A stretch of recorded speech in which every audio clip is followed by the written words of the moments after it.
Greetings, hello. Welcome to A Place Called Resilience podcast.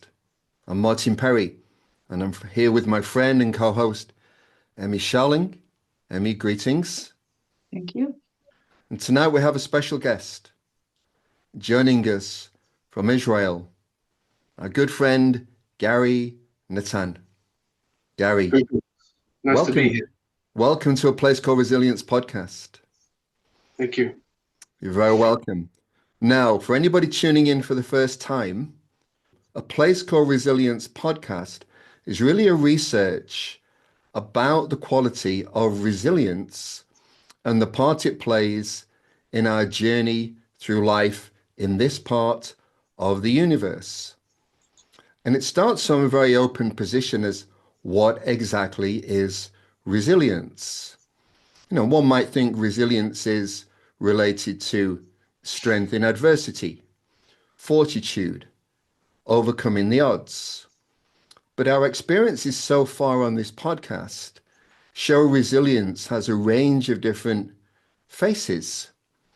Really fascinated to hear your story and your resilience experiences today, Gary. I think because it has the potential to add new light to our understanding about what resilience might be. So that's the premise for our journey today. Emmy, anything you'd like to add or share before we open up the journey with Gary? Well, my experience is that in a conversation like that, this unexpected parts of our stories can pop up. Sometimes in this atmosphere, we start to remember things that we had almost forgotten. So I would say, trust the process.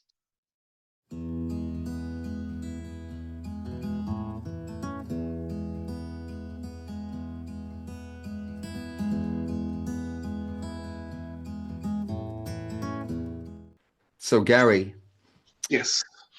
let's begin generally speaking. What part would you say resilience has played in your personal journey through life? I could start off as my experience as a child, which was that at the age of 9, I was ripped from my comfortable life and surroundings and family from England and taken to New Zealand by my parents, which sounds like a wonderful thing for an adult. Everyone loves the idea of New Zealand. It's like paradise, the beautiful landscapes and beaches. But at the age of 9, it's a trauma. It's a trauma to be taken out of the roots that you've just started to build. And it took me a couple of years of kind of reestablishment and realignment of myself, going through periods of extreme accident proneness and vulnerability to getting sick, and my eyesight got really bad, and it really had a big effect on me.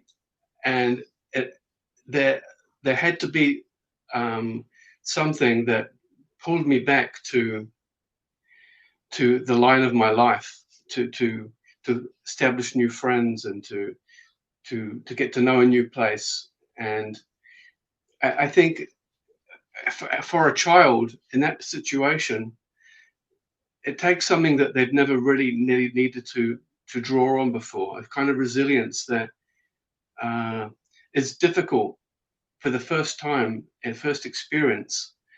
It needs to be kind of pulled in from outside, because what I had in my life until that point didn't prepare me for this kind of ordeal.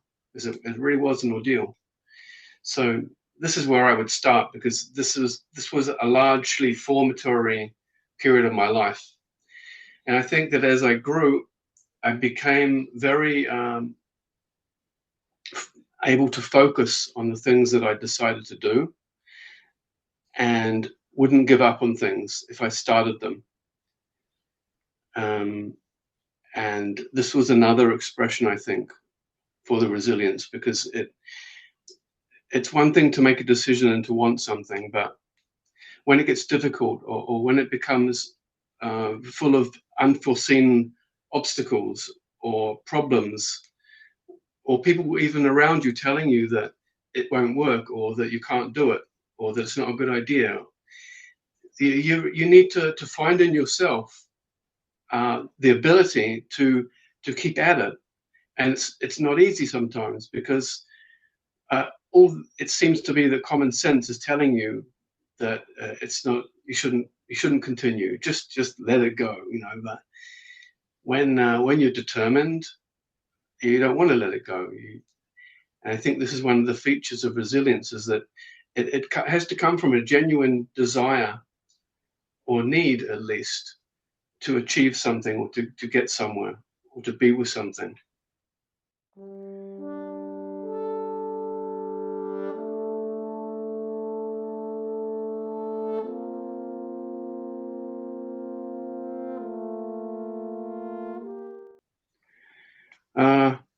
And then, when I was 28, which was a while ago now, I left New Zealand and it came to Israel on blind faith, really, not as a Jewish urge, but more as an instinctive knowing that this is where I need to be.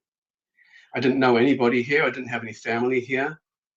I'd never been here before, and I knew very little about the country other than what I'd been told, because I'm Jewish.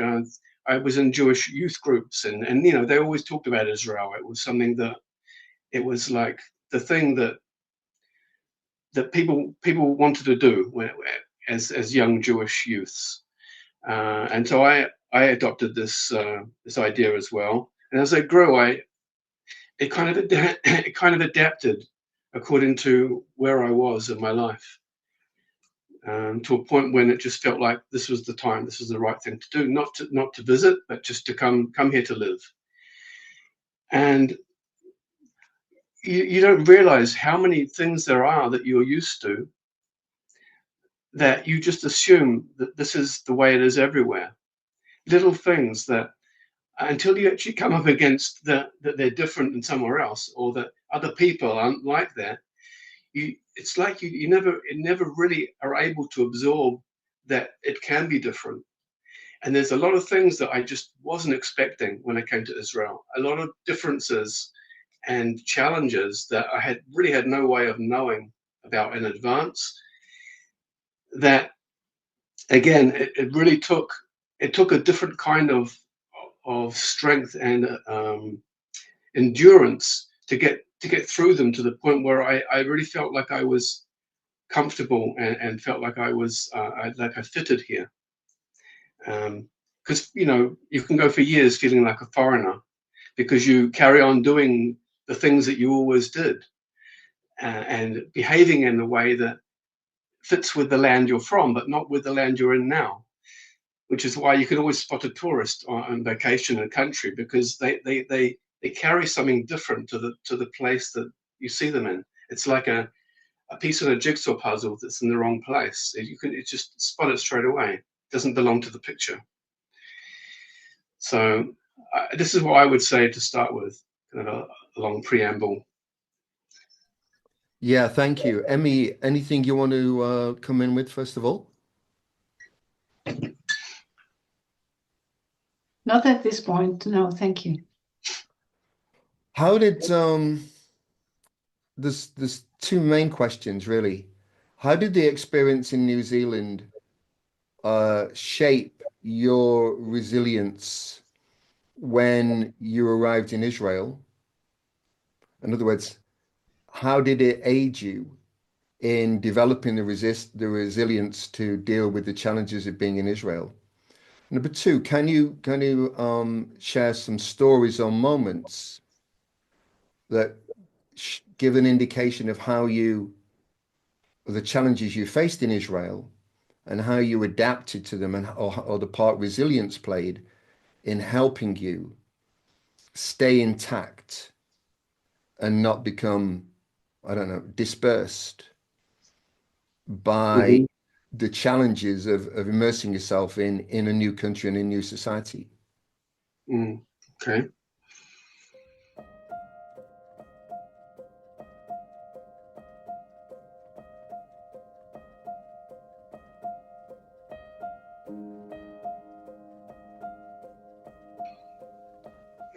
Well, firstly, I would say that the experience in New Zealand when I was 9 was very different to the experience I had when I was 28.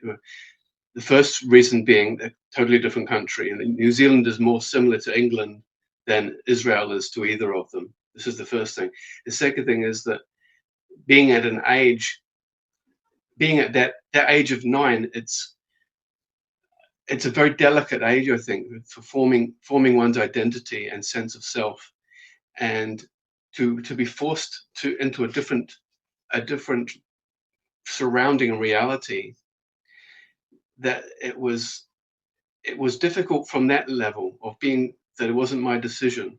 Whereas when I went to Israel, it was totally my decision, and I was ready for it, and I knew what to expect, more or less. So I think the situation was different enough that it wasn't really, I couldn't really connect it.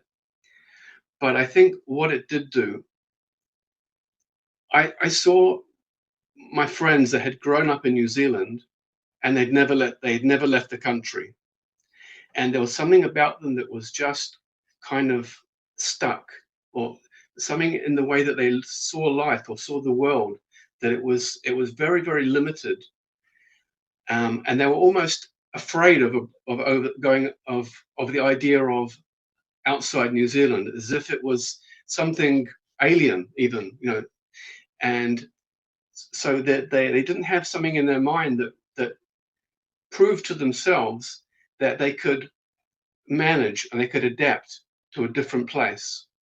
That all they ever knew was this one place, and this was their comfort zone.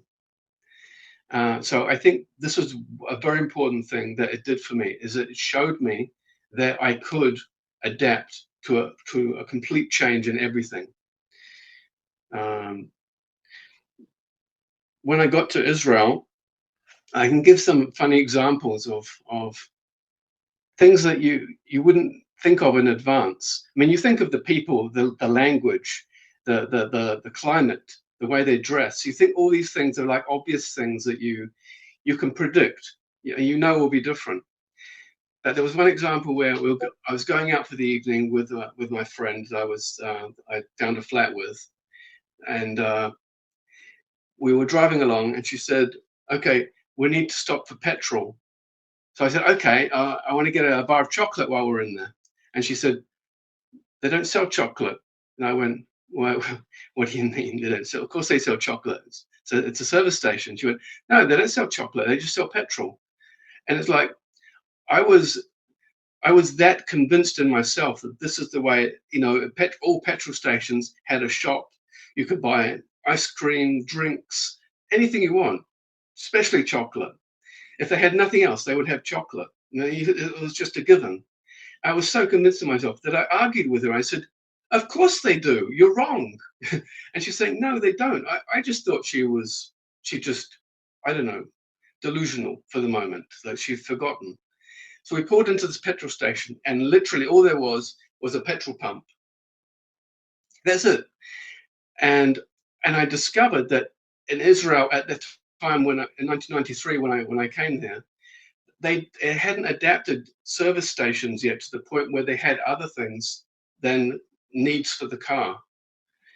And it was a very good example, because it showed me, it reflected to me that I was coming with an expectation based on the experience I'd had until now, but that was just wrong. And it made me wonder. I had to wonder to myself, how many other things are there like that? Things that I don't even consider could be different, but they actually are. So this was a very reflective example. And another one, which is a very simple one, I had to go to the bank, and so I found out where it was. So I strolled along to the bank at like 3 o'clock or something in the afternoon, and it was closed. And I thought, what? The bank's closed at 3 o'clock? What's going on here? I looked on the door, and this is where I was introduced to the complications of the Israeli system of post offices, banks, and other government places. They're not open from 9 in the morning to 5 in the evening. They're open from, say, on Mondays to Thursdays, 9 till 12, and then in the afternoon on Mondays and Wednesdays from 4 till 6. Things like this, or Friday just from 9 till 1. And it's something that you just never consider before. You think a shop or a place that offers a service is open from the morning to the afternoon, and I can go whenever I feel like it. But no, it's not like that. You have to actually check what day it is, what time it is, to know whether the place is going to be open even. And it's another example of how we assume and kind of project onto a new thing the experience from an old thing. So these sorts of experiences had caused me to have to call up in myself an ability to just to not be stopped by this, not be shocked or thrown aside, thrown by it. It's like a feeling of, well, okay, I can't change it. I've got to adapt to this, and just to keep going, to keep going forwards.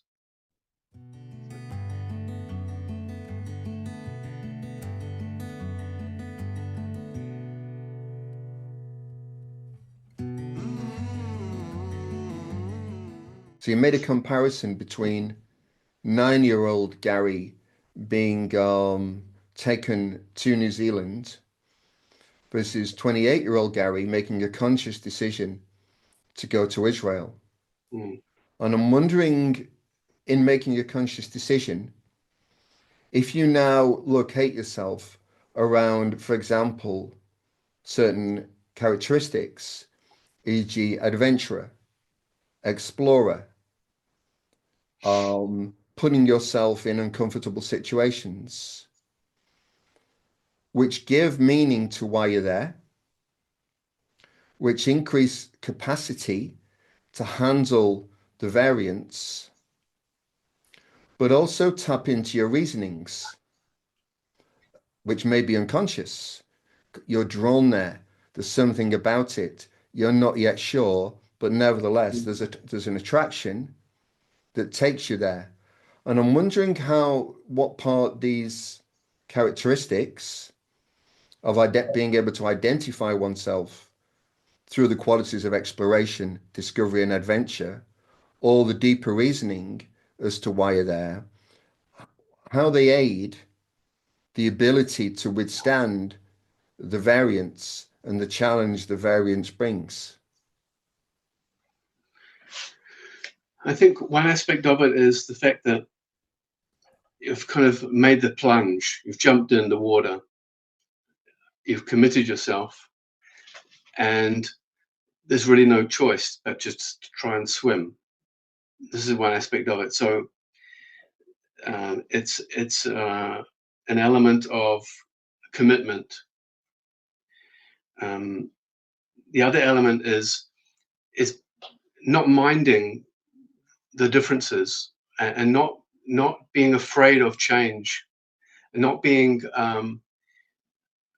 scared of challenges, the things that challenge even the way that you think about life. I mean, for example, even washing dishes. Okay, washing dishes, you fill the sink with water, you put the dishes into soak, then you scrub them. And in Israel, they do it differently. And you wouldn't think that there is a different way. Apart from a dishwasher, you would just think, well, this is how you wash dishes. But when you get to a different country, you discover that there is another way. And so either you're just going to keep trying to do it the way that you've always done it, or you just adapt and you realize that this is how it's done here. Even the kind of tools that you buy for washing dishes are different because of the way they do it. They have a different kind of set of conditions for it. So I think these are the elements I would highlight, because I think in these times where you are forced to address something in yourself that you might not have ever considered before. You can only really rely on the things that you have in you already, the strengths or the ways that you've managed to succeed until that point.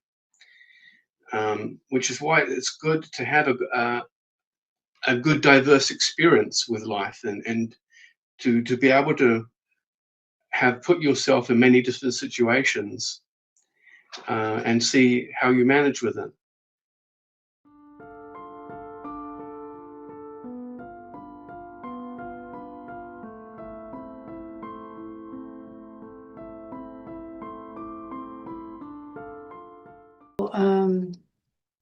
Harvest of being in another country, noticing that you're different, but not minding so much anymore. Does this help you in developing a deeper resilience? What am I trying to ask? What is the relationship in you, for you? Is there any relationship between minding less that you might be different and needing to cope with new circumstances, new challenges? It's not really an open question, I know, but is there a relationship with resilience? For sure. I think I could define it by I think that people tend, or most people tend to get caught on the differences.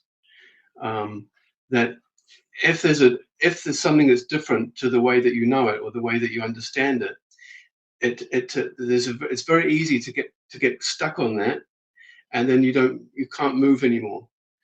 And I think one of the keys is to notice the differences, but to not be held by them, just to keep going with it. It's like a stream, like water flowing down a stream, and it comes against a rock. It doesn't stop. It just kind of flows over it or around it. It just keeps going. And as long as if the water stopped at the rock, then the whole stream would stop working. And I think energy in life is like that, like a stream. That it's not us that's stopping at the difference. It's the energy in us, the force that allows us to keep going. And the force that allows us to keep going is largely resilience. If it's something that we come up against that's a bit difficult or challenging or unknown. Does that answer your question? Yeah, thank you. Yes. I think Martin wants to go deeper into it. I want to come back to this because what's emerging for me is that at 28 you'll have a feeling to go to Israel, but you don't know why. You're going into the unknown. You're walking into a mystery, and you're armed with your own sense of self, past experiences of going into a strange place, and a kind of an unspoken motive. Something's driving you there. You're not conditioned by a whole range of things. Mm-hmm. It's unconditional what's happening. As you spend more time there, is it starting to become clear why you're there? And is the why you're there aiding you in developing resilience? That's tough one, because I mean I've been here a long time. I think there are still things that in some ways are still unfolding or revealing themselves, but mostly I've settled to, this is where I live, this is where my family is, my home is, and it's not I'm not really asking myself anymore, why am I here? I mean, I'm asking myself in general, why am I here as a human, on this planet, because I feel like in many ways, I still don't really know. I haven't really discovered my purpose yet. And that to me is more of a serious kind of consideration than why am I in Israel. In terms of resilience, I think it's being here and coming to this, changing my life so dramatically, has allowed me to keep something open in my mind about the way things can be and the way life can be, and without being stuck in any kind of fixed idea of what it should be like. Now, an example of this is, they say that children that grow up knowing two languages develop their brain in a way that it becomes much easier when they're older to learn things, because they've developed, because they've grown up with two languages. And I heard this a while ago, and I wondered about this, because both of my children are born in Israel. I'm speaking to them in English. My wife speaks to them in Hebrew, and everyone around them is speaking Hebrew. So they've grown up with two languages. But what it means is that when they see a table, it's not just table, it's also shulchan, the Hebrew word. So it's like the brain is looking at this, and it doesn't just see one thing. It sees that it's just a name. It can be two names. And it's a subtle thing, but I think that there's a very powerful point in this, which is that the way that we train ourselves when we're young, and the ways that we develop in terms of managing things and handling the stresses and the challenges when we're young and when we're forming, actually give us a basis for how we naturally proceed as adults. And I think in many ways it can be a disadvantage, because a lot of things that happen when we're children are not things we decided or really had any active role in. It's just things that happen to us. But there is an element of self-determination that once we become teenagers, we start to forge our own way, to find our own identity and make our own decisions. And I think these things weather us through the things that happen to us after that in life.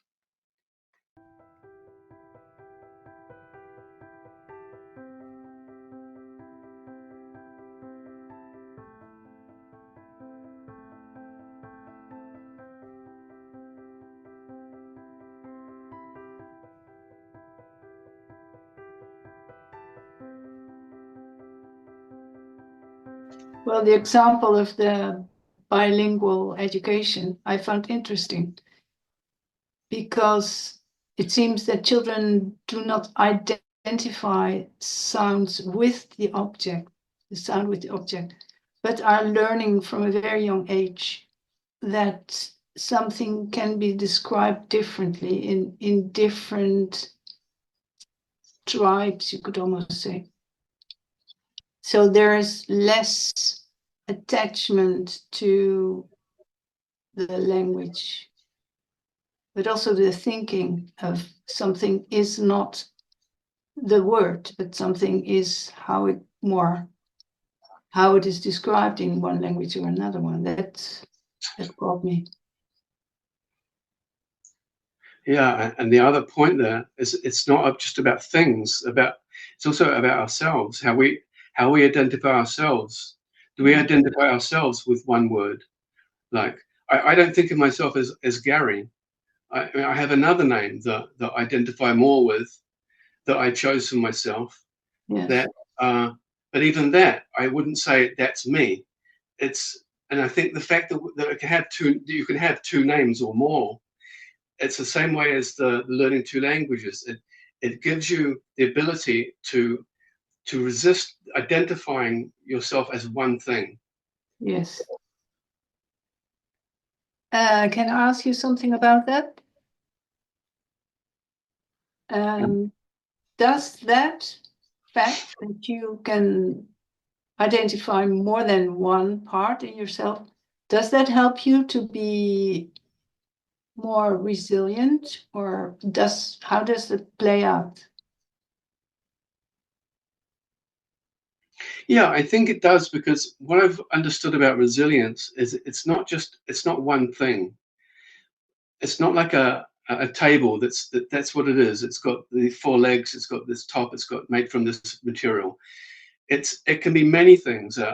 Like Martin said in the beginning, it can be to do with determination, perseverance, persistence, how quickly you bounce back from problems, initiative, patience. There can be so many different things that it expresses itself through, that as soon as we fix it on one thing, if we say resilience is only about not giving up, for example, then it limits it. It limits the range and the scope that it can actually influence. And so I think the more freely we can think, and the more freely we identify with ourselves and with the world around us, and the more that we see that we're not just one thing, we're many lives, and there's many things inside us that interplay together to create this one thing that we might present to the world, this unique appearance that's made up of all these millions of different things, unique experiences that only we had. But we're not just one thing, we're many things. So when you come up against a problem or come up against an issue that pushes you to a point in yourself that maybe you're not comfortable with, understanding that's not you, this thing that you're up against isn't what's defining you, that you define yourself. It makes all the difference. As long as people think they're one thing, it's like a rock. A rock's one thing. It comes up against another rock, and it's stuck there. It's got no other option. It's either gonna go around it, which it can't because it's a fixed thing, or it just stays there. It stays in one place. Whereas something like water, as we said before, it's got much more of a flexibility and an ability to mold itself and move around things. So I think that's really the relationship of how we identify with ourselves and how that allows us to handle the situation. Yeah, that's a great way of depicting it. Is there one story or a little example that you remember where exactly this variety of responses that are in your repertoire aided you to resolve something that happened to you? Versatility is the word I was looking for.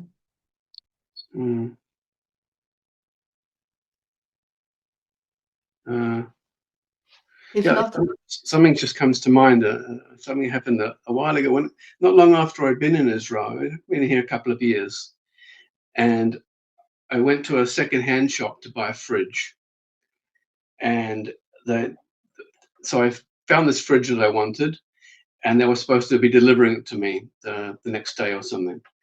And when it arrived, the guy was just about to bring it in, and we had a look at it, and it had a big dent on the side.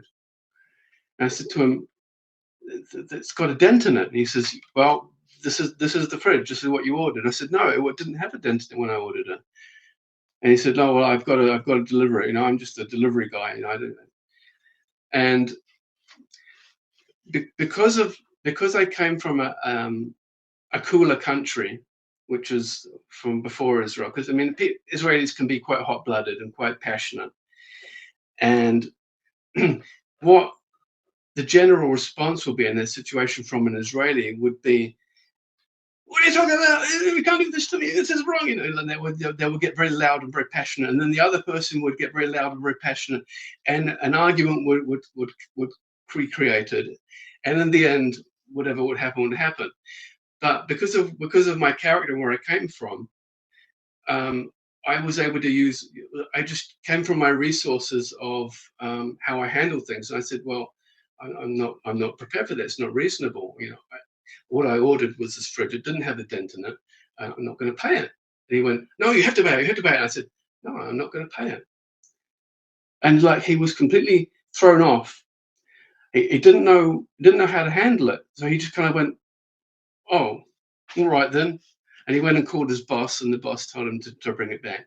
And afterwards, my girlfriend at the time, who I'm now married to, said, wow, how did you stay so cool? And I said, I don't know, this is just the way I am. And I think this is an example of how you can use the resources you have to get through something. And if it's different to what the other person expects, it can have a different effect than what anyone else would have.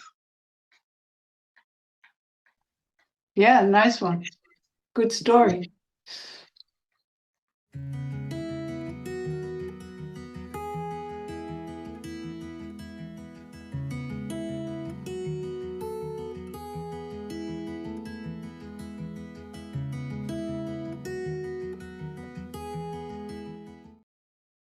Territory we're talking about is the unknown, and also the unknown of oneself, and the journey of self-discovery, whereby putting oneself in situations that are, in brackets, uncomfortable, begins to establish a way of thinking about oneself. That if the journey of self-discovery is the journey of who am I? What makes me me? Why am I the only me that's ever been in the history of the universe? And therefore, there is a value for self-discovery. What I'm feeling is that resilience is an attitude as part of its characteristic. And it's an attitude that has within it exploration, discovery, adventure, light-footed, not attached, in continually putting oneself close to the boundaries.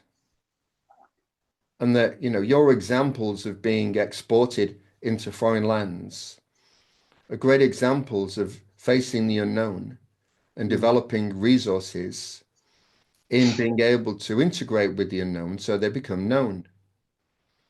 And it feels like it has outplay inside of oneself to not be fixed. There are many voices inside of me. There are different names inside of me. There are different characteristics inside of me that make up this great mosaic of the uniqueness that I call myself. But I'm continually discovering who I am. Because if I'm not, I'm fixed in who I have been. But your stories invite us to reflect on the mysteries of life and living and continuous exploration and continuous discovery, not fixed, in which resilience seems to play a part of an internal encouragement to continually go to the next place. It's no longer changing countries, but it feels like the door remains open to the adventures of self-discovery. And it feels like resilience in this context is very light. It's not overbearing. It's not a defiance. It's not overcoming the odds. It's like a look in the eye. It's like a desire to be unfettered of the mind or of the soul or of the spirit. And this is the kind of feeling that your story is evoking. How do you feel about that? Yeah, I think it's a very good reflection, because it feels light.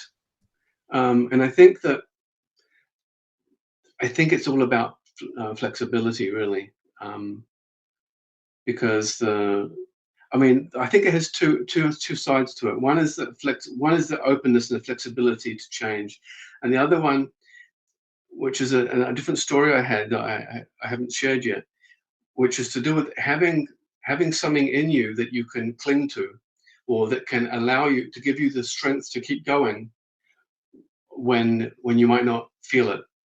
Something that either from your previous experience that is like allowing you this confidence or belief or hope, or it could be just a set of beliefs or understandings you have that give you a kind of a structure to work with. So I think it has two aspects to it, and the flexibility, the lightness, comes from the not being stuck or fixed in the path that you're on. Being able to move according to need. And what do you see to be in, so we've got a kind of balance here of the light exploration, continual self-discovery, adventure, and on the other hand, those things which you hold to as values, which may be unchanging, although deepening as they go on, as you and those values go on that journey with you as a rock of stability. What would some of those values be? Okay, I'm not sure if I would define it as values. It probably plays a part in it, but I was thinking more in terms of like, for example, if someone does a crossword puzzle and they manage to do a crossword puzzle until the end and they finish it, and then the next time they get to a crossword, they get to another crossword puzzle, another one, and it becomes a bit difficult. The fact that they did a crossword puzzle before, it gives them a feeling of confidence and belief that they know they can do it. So I wouldn't describe it as a value, as more like experience that allows us to weather the problems and the difficulties, because something in us knows that we can do it, or it has to do with like confidence or belief or hope, faith, and also just experience plays a big part in it. If you've done something a few times and you know you can do it, you'll have more chance of succeeding when there's a problem than someone else that's never done it before and has no idea if they can do it or not. So they come up against a problem and they just think, oh well, I can't do this. This is too difficult. But if you've done it before and you know you can do it, then you can have the exactly same problem, but you'll just keep going. So again, I'm not sure I would class it as values, but I think that it's this is how I would describe it.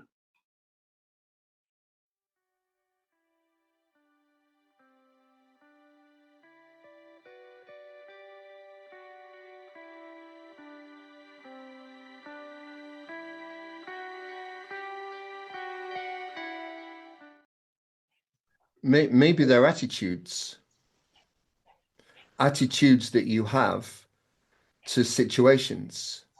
That you've developed attitudes that become like a template for living. Yeah. And characterize your responses. Like, for example, the delivery man wants to deliver a dented fridge, but with lightness of being, you reject the fridge without getting heated. You know, that's an attitude in how to deal with the delivery of a dented fridge. And the fridge is sent back to the terminal, and you've not shifted from a cool temperament. So the holding to a cool temperament is, for example, an attitude, because for you, a cool temperament is something you recognize, are familiar with, and is a part of who you are. Mm. So that cool temperament allows you to think clearly, be respectful, be untroubled, not inveigled by the burden of other people's irritability, and keeps you contained. And that strikes me as a very valuable characteristic on a Yeah. development journey. Mm-hmm. It may not be the same, it won't be the same for everybody, but your recognition of the cool temperament seems to me a very good example of those things which have come with you on the journey and remain unchanged. The journey evolves, but some of the things which have come with you on the journey are rock solid Yeah. and can't be changed. They can't be erased in you. Mm-hmm. And thus you have a relationship with those behaviors that seems to me, become part of a resilience mosaic.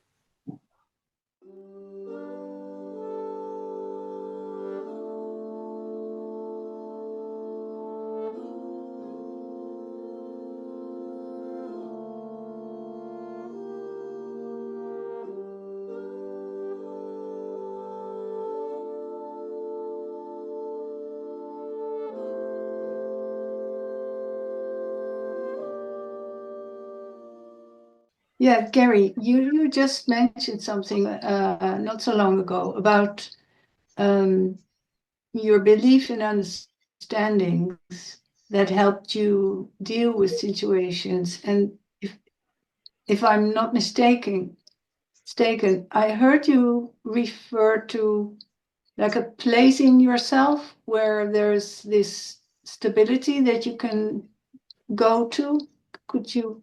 Is that right? And could you tell more about it? Yeah. I think I know what you're referring to.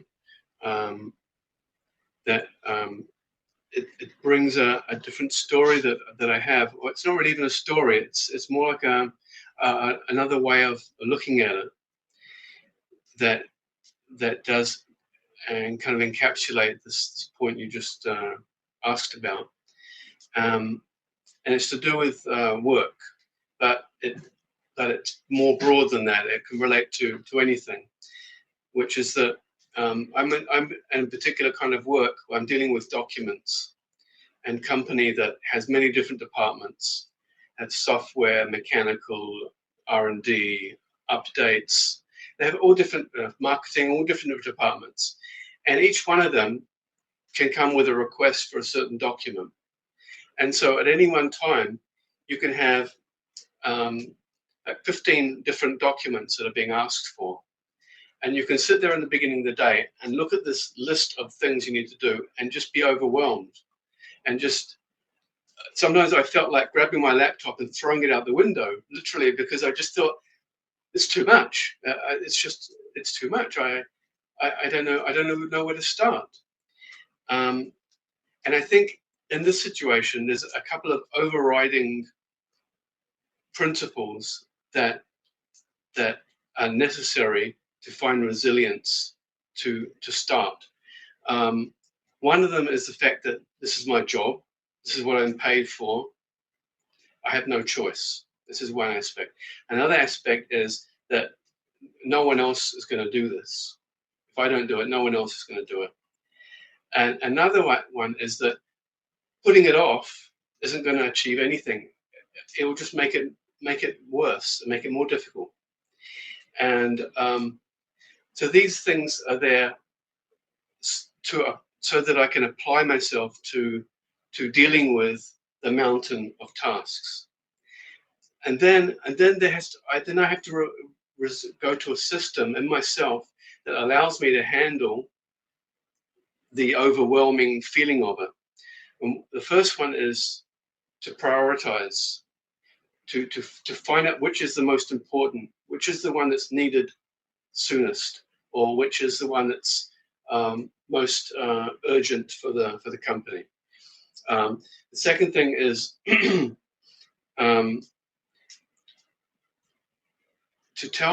it's like I have to tell myself that I can only do one thing at a time. So once you've prioritized and you know this is the thing you have to do first, you settle to that and think, no one can expect me to do more than one thing. This is all I can do, and I just do it the best way I can and settle to that. And the third thing is, and this is an important one, is to find ways to enjoy it. Not just to settle to it and to do it because you have to do it, you've got no choice and blah, blah, blah, or no one else is going to do it. All this kind of stuff that can make you feel trapped and make you feel frustrated. It's that this is what you've chosen to do, and finding ways to enjoy it or things that are interesting in it for yourself, or even just doing things in a different way than what you usually would, allow you to keep kind of buoyant with it. So I think this is an example of how it's not just enough to have a general idea or a general principle that gives you the resilience to go on. You also need to have in yourself kind of a structure or a grid that you can use as a tool to call up the resilience in yourself, or to find it somewhere else, even to talk to someone else that might be able to kind of pump you up or encourage you or support you, or even give tips, advice about difficulties that might have come up. And I think this is a really important aspect of it. So it's like you have this versatility, you have this ability to just kind of respond to what's needed, but you also have something in yourself that is like a foundation or a structure, a skeleton that allows you to move forwards with a sense of security and a sense of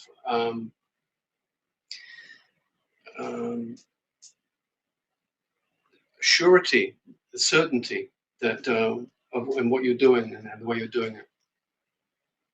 So this is what I referred to. This kind of place, this something you can build in yourself that gives you the ability to find the resources you need when you might not naturally jump to them in the situation you're in.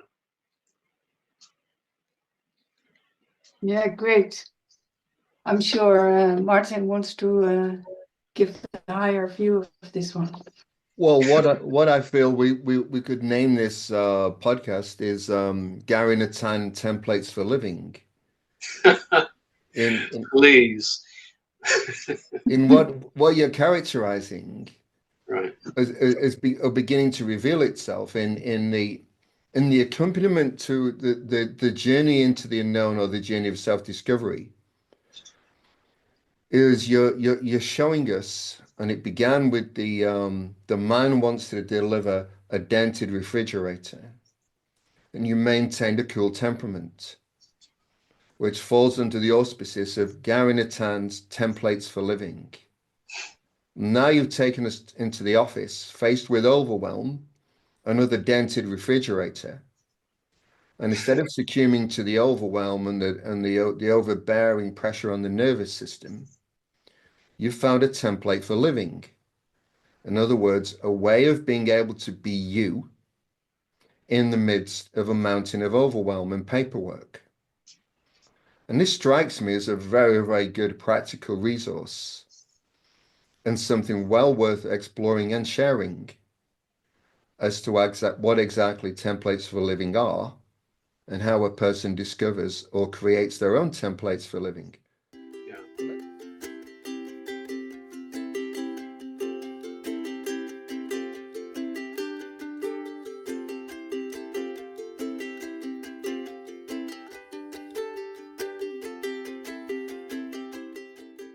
Yeah. Well, let me ask you a more direct question. You're the father of children.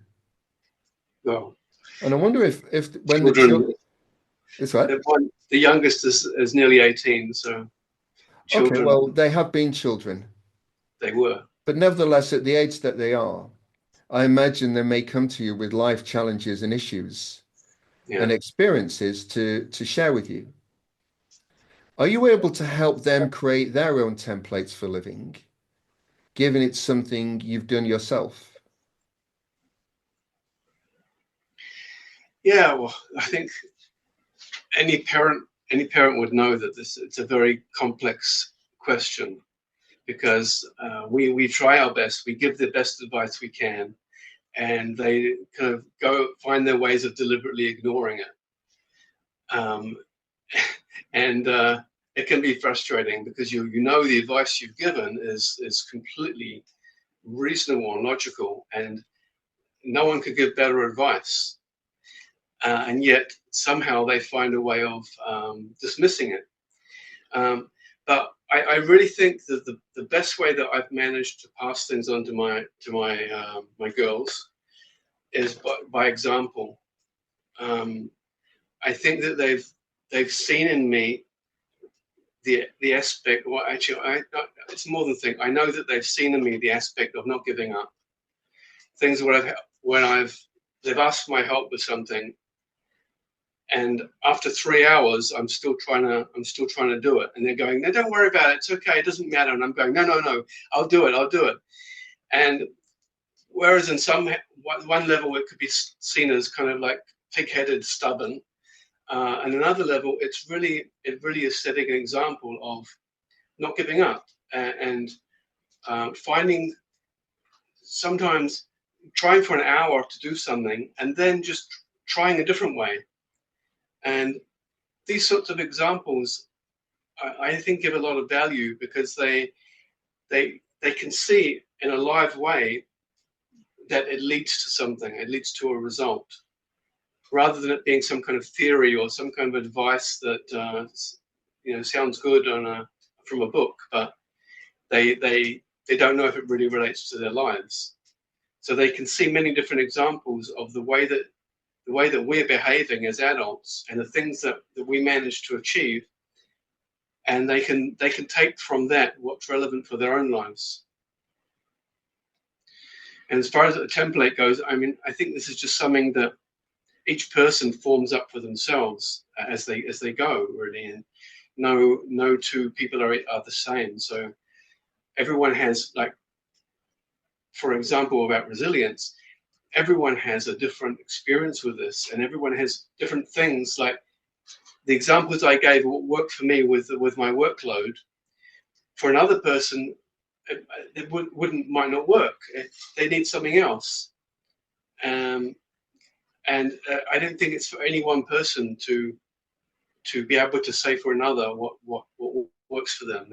Each of us need to discover this. And the same with children. I mean, up until a certain age, you've got to kind of be there to guide them, to push them in the right direction and help them with things.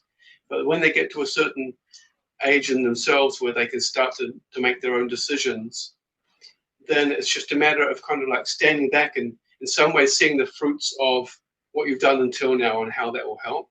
But in other ways, you just kind of adapt to where they are. And when they ask for help, it's not going to be the same help you gave them a year ago. What the help they need now, let's say for a very basic example, mathematics. They're learning mathematics as they go. Each year it gets more difficult and more complicated. So when I'm helping my daughter with maths this year, and she asks for help with maths the year after, it's not going to be the same thing. It's going to be quadratic equations and also angles and tangents and graphs and things, not just addition and subtraction and multiplication. So if I'm willing to help, I need to be flexible and versatile in myself, that I don't know how I can help. I'm just willing, use me the best way you can, this kind of thing. The examples you've given, you're prepared to stick at it for 3 hours until you find a solution. You're prepared to move with new learning in mathematics to be available to help. Just clarify for me, what's driving these attitudes? Why are you prepared to stick at it for 3 hours? Firstly, there needs to be a genuine desire to achieve this goal. Secondly, there's the confidence that I can do it.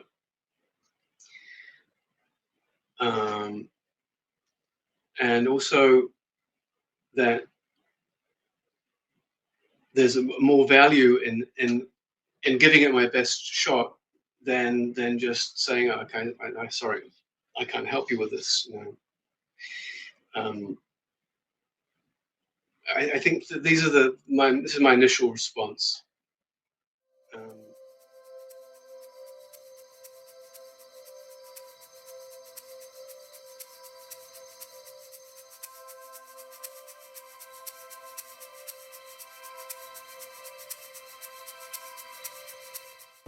I'm feeling for something in relation to what's driving your behavior.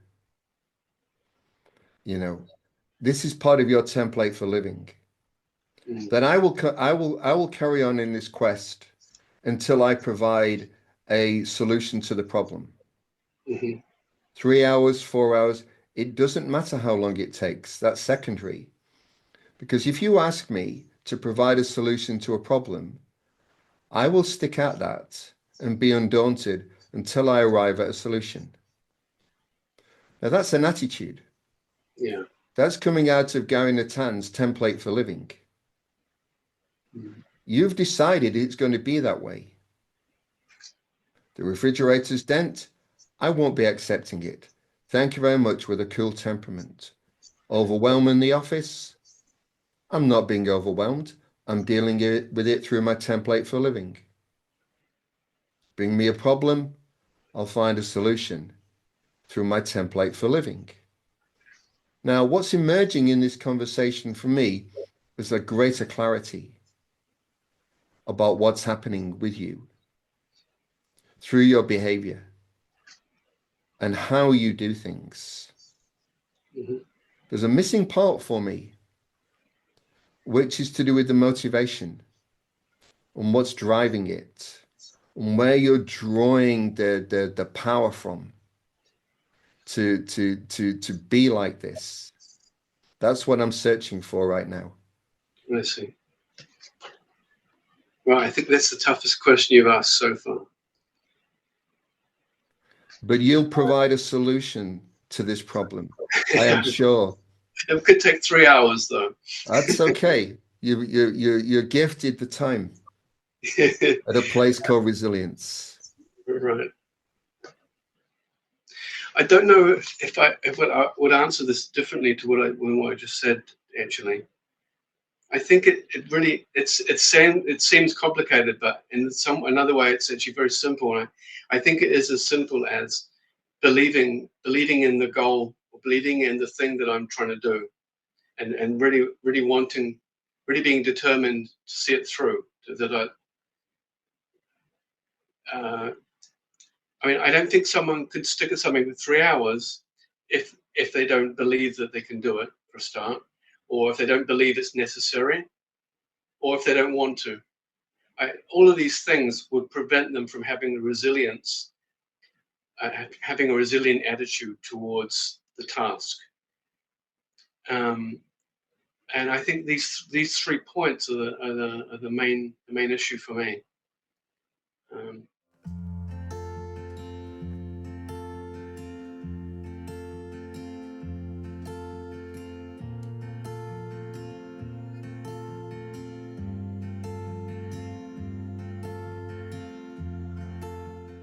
Example, it's just as a funny one I thought of, is that at one point my eldest daughter was getting into knitting, and she was getting all this wool, and she was trying to knit things, and at one point she came down to me. She said, and she gave me this thing I can only describe as the most tangled piece of lump of wool that I think has ever been created. It was like it came from hell, literally. It was a monstrosity. And she said, "Can you untie this for me?" And I'm quite good at untying knots, and it's something that I enjoy doing. So I took this, and I think I was sitting there for 4 hours, slowly untangling this big knot. And the problem was that she'd already started knitting this thing. So, she would have to break it if I couldn't untie the knot. And after a few hours, she came up to me and she said, "Why didn't you just cut it?" And I think I nearly pulled my hair out at that stage, but I think the better solution was to untangle it. And it's an example of the fact that it might not be what someone's asking you to do, but you have your own kind of standards for the way you do things.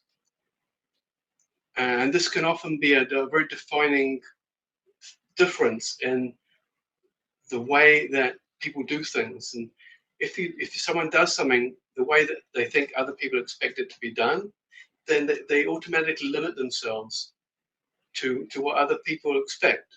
Whereas if you do something according to how you think it should be done, and providing that's better than what the other people expect, then it allows it to raise a level.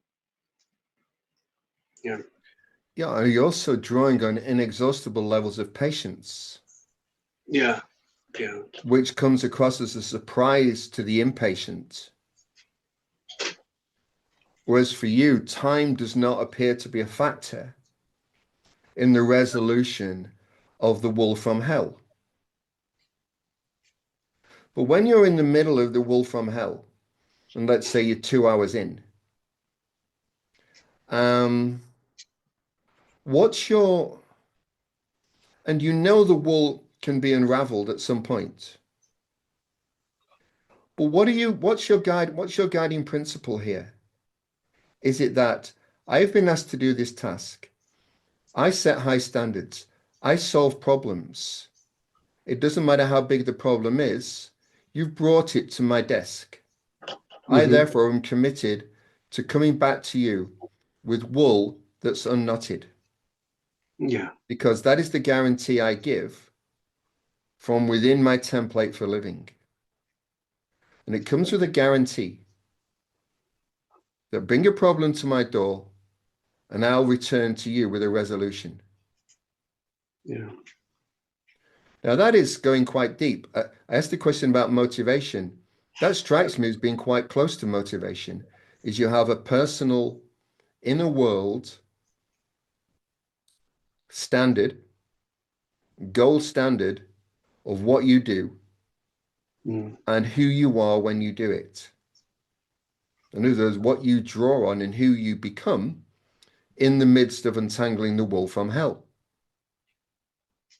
Something must happen inside of you in the midst of that entanglement and unentanglement.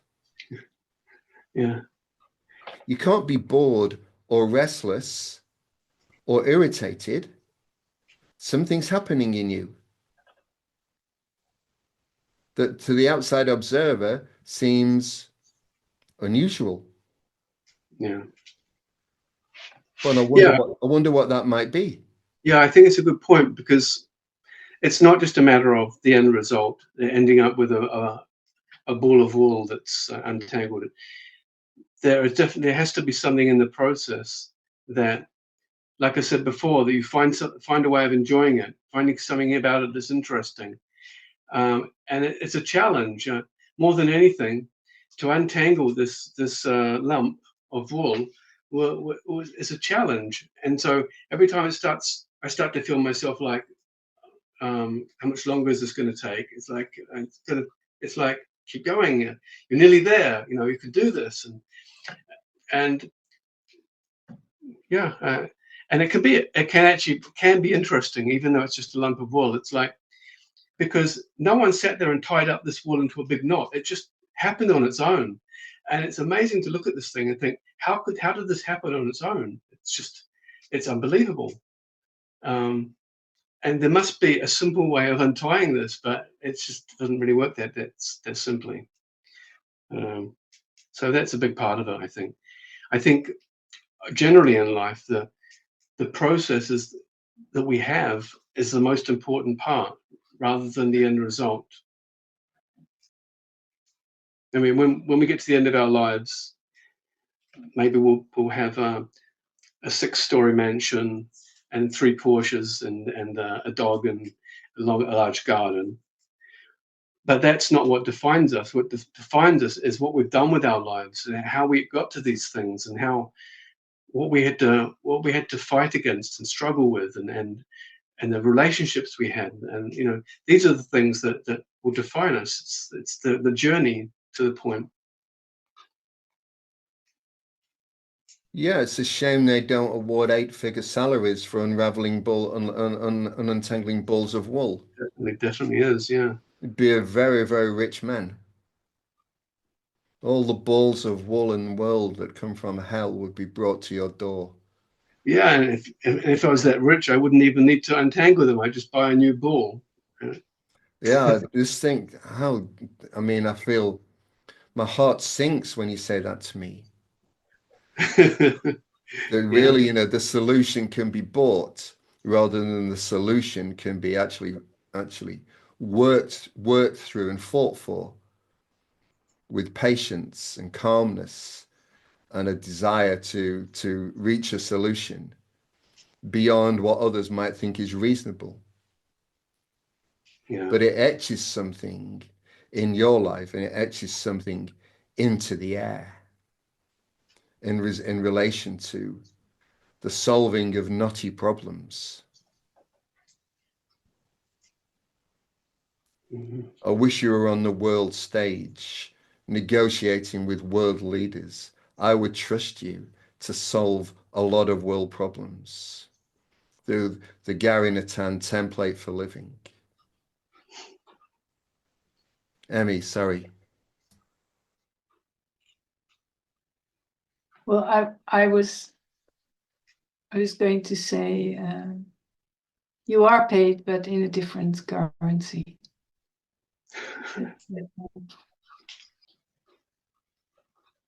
It's interesting that you talk about wool, because it's a known problem, and interestingly enough, how the wool develops, how the thread develops, has to do with what your beginning is with the thread. And if you extrapolate that, you could say that you need to know how of dealing with wool, how to treat it, and how it was, how do you say, wound it up, or Rolled it up, yeah. well, how do you say it? You can say roll it up or bound it up, yeah. Yeah. So you need to treat something in the way it was meant to be. And if you start fighting with the thread, it will get entangled like hell. So that's an other element I would add, that to know the material also helps. And what I added up from a little earlier is that when you were talking about the desire and the confidence and your best shot, you know yourself, you have a certain mindset, you have the tools, and you have all these qualities with which you tackle the problem with that Martin just talked about with you. It's patience. And yes, we are putting this template together ourselves in how we choose to deal with our challenges.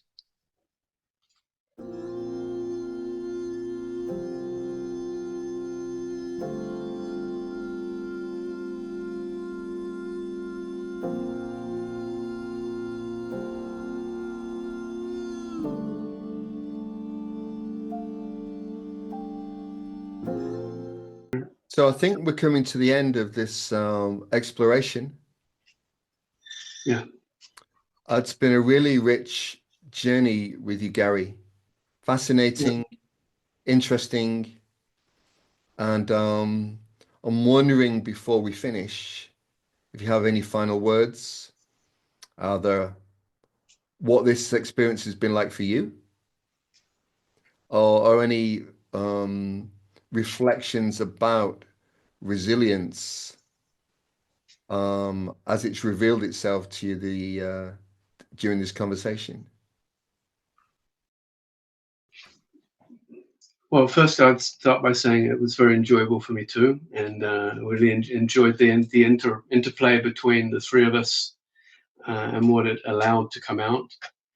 And one thing I'd say is that because the course of the questions flowed with and reacted to what I was talking about, it allowed things to come out that I wouldn't have thought beforehand were related, stories that I hadn't planned on telling or even remembered.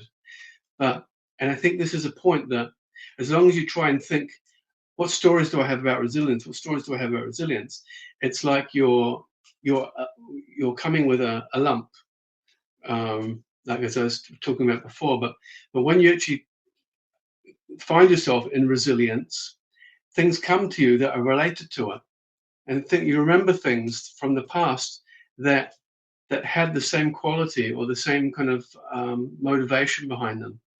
So I think it says a lot, and I think that it's a very what's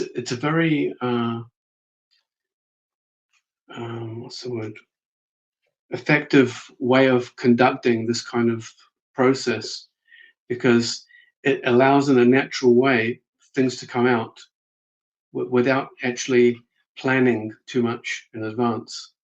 So, you through the thread of resilience, and also to learn more about resilience by you sharing of your life.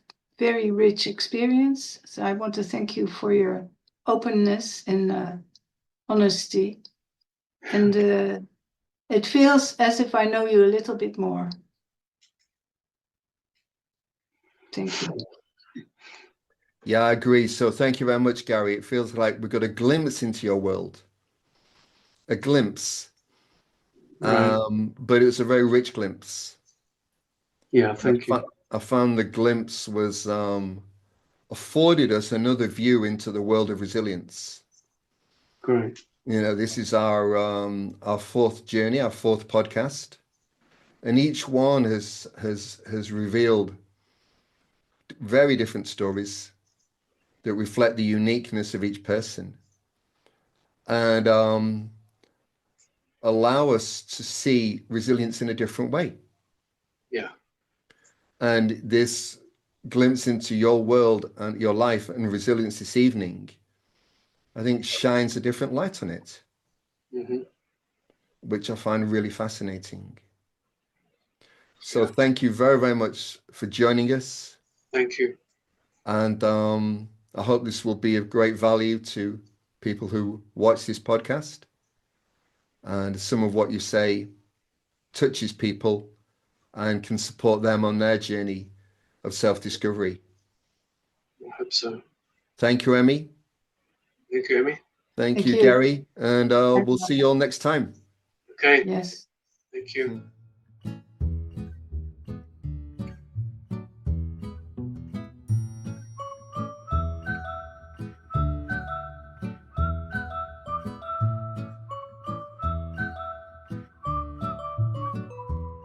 Emmy will now demonstrate how wool can become the wool from hell. I will demonstrate how the wool will not become the wool from hell. Well, most people start unraveling the ball from the outside. And for one reason, it's not very comfortable because your ball starts rolling and having its own life, which may lead to a ball of hell. If you take the trouble to find a little very small inside like this, if you find this, you can pull it out slowly and it will start to unravel. But it can also be even, see, now this happens and now you need to be patient and carefully unravel this. And this will lead to a very harmonious unfolding of your ball and to the beginning of a beautiful sock, for example.